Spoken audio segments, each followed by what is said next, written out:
Hey everybody, Wild Indiana publisher Brent Wheat, and we're blessed that professional bass angler Jacob Wheeler has stopped by our booth to talk with us for just a few minutes. So thank you, Jacob, for coming by. No problem whatsoever. I mean, it's cool to be back here, at the Indiana Boat Sport and Travel Show. It's my roots. I mean, loving life and getting to see a lot of familiar faces. That's what's cool. You came up through the ranks starting in high school, and now you're a professional angler. Tell me how that journey happened.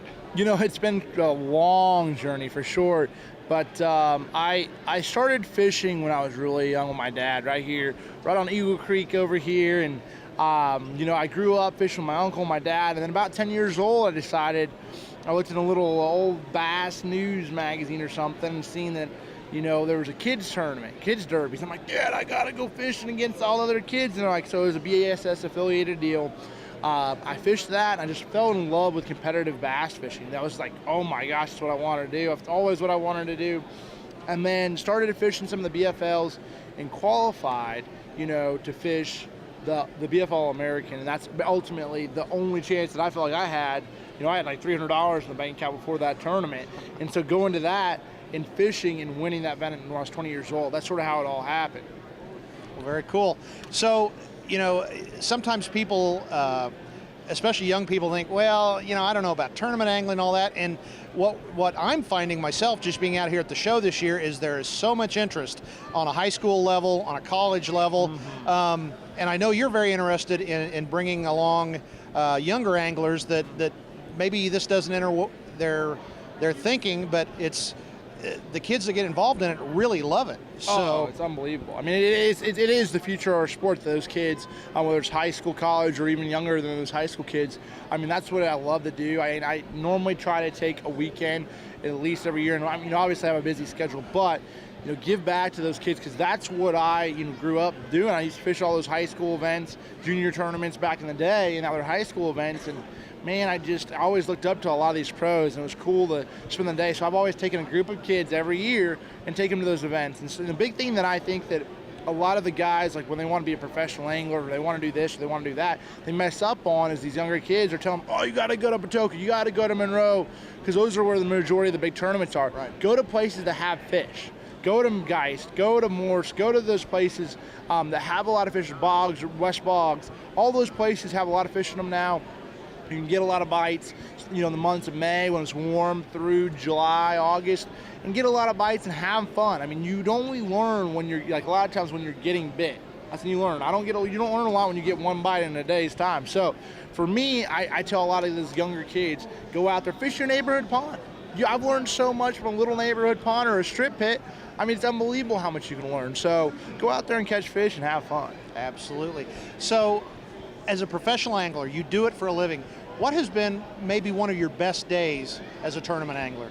Well, probably one of my best days was down on Chickamauga Lake. It was during B.A.S.S Fest, and I fished the first day, and I had 22 pounds, which is a pretty good sack of bass. Yeah. The second day, I pulled up on a place, and it was a place that I couldn't get them to bite. They were on the graph. I'd seen them there, big ones, and I'm like, man, I've caught them there before, big ones.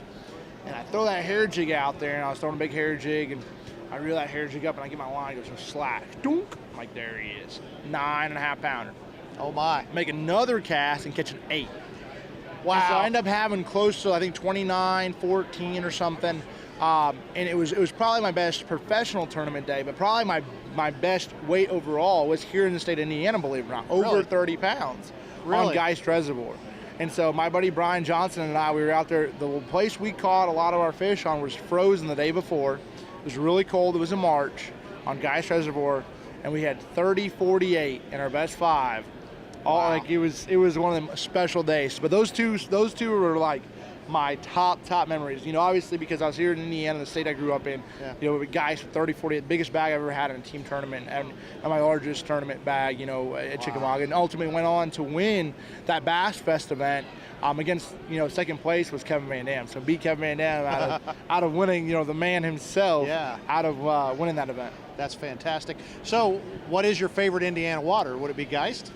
I would say back in the day it was Waveland, but now it's definitely become Geist because there's so many fish in that place. I mean, you go through the months of May, like I said, May through July, August.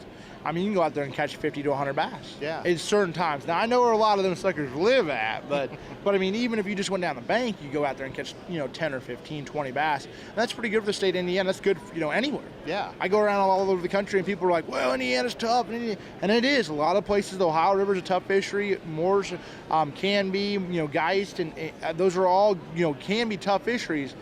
But realistically, there's a lot of fish that live in these places. And if you just put your time in and work hard, you can figure them out. Great. So what is your number one tip to a guy that's going into a new lake? Maybe he's going into a tournament situation, or maybe he's just taking a vacation going to a lake. What's the one single thing that if you had to give one piece of advice, what would it be to somebody trying out that new lake? For me, it'd probably be covering a lot of water, because there's only 10% of the whole lake that's productive, in my opinion. The fish live in 10 out of the 100% of the lake. They live in 10% of that water. So you have to cover a lot of it to find out what's good and what's bad.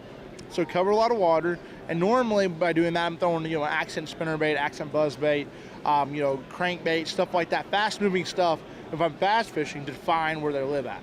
Well, outstanding, good tip, and we thank Jacob for coming by the Wild Indiana booth, and keep following him on the tournament trail. Good luck. Thanks a lot.